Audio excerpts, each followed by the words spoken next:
जमनापुर नामक गांव में एक ब्राह्मण रहता था। वह ब्राह्मण प्रतिदिन नदी पर जाता और स्नान आदि करके घर लौटता। एक दिन वह प्रतिदिन की ही भांति नदी पर गया और स्नान आदि करके घर लौटा। घर आकर उसने प्रतिदिन की भांति गणेश जी का पूजन किया और विश्राम आदि करने लगा। तब उसकी पत्नी उसके पास आकर बोली, आप प्रतिदिन सुबह सुबह ही नदी पर चले जाते हैं और स्नान आदि करके लौटते हैं, उसके बाद पूजा करने लग जाते हैं। इस वजह से मेरे सारे काम देरी से पूरे होते हैं। आप सुबह सुबह स्नान आदि करने के बाद पूजा देरी से किया कीजिए। इस वजह से मैं अपने सारे काम समय पर पूर्ण कर लूँगी। और इस प्रकार ब्राह्मण और उसकी पत्नी दोनों की लड़ाई होने लगती है। ब्राह्मण कहता है कि नहीं, मैं प्रतिदिन सुबह सुबह स्नान करने के बाद अपने गणेश जी का पूजन करूँगा।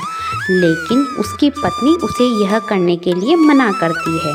उसकी पत्नी इस वजह से परेशान हो जाती है और वह जब एक दिन ब्राह्मण स्नान करने के लिए नदी पर जाया होता है तो उसकी गणेश जी की मूर्ति को वहाँ से उठाकर छुपा देती है।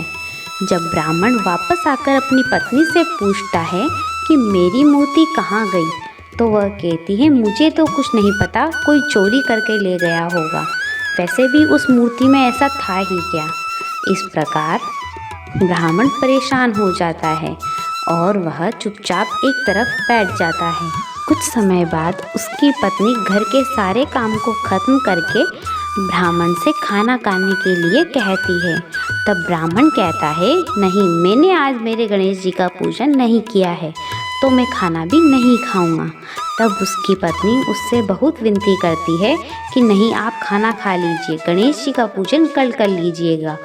तब ब्राह्मण उससे लड़ने लगता है और इस प्रकार उन दोनों की बहस हो जाती है। उनकी इस लड़ाई को देखकर गणेश जी की मूर्ति ज़मीन पर पड़ी हुई हंसने लगती है। गणेश जी के हंसने की आवाज़ सुनकर ब्राह्मण और ब्राह्मणी दोनों पलंग के नीचे देखते हैं तो गणेश जी की मूर्ति वहाँ होती है।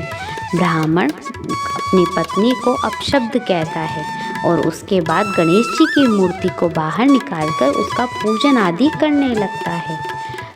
इस तरह धीरे धीरे जब ब्राह्मणी उसे इस प्रकार पूजन करते हुए देखती है तो उसे भी गणेश जी में भक्ति होने लगती है और कुछ समय बाद ब्राह्मण और ब्राह्मणी दोनों मिलकर गणेश जी का पूजन अर्चन करने लगते हैं और इस प्रकार गणेश जी उन दोनों की पूजन अर्चना से खुश होकर उन्हें एक विशाल महल प्रदान कर देते हैं।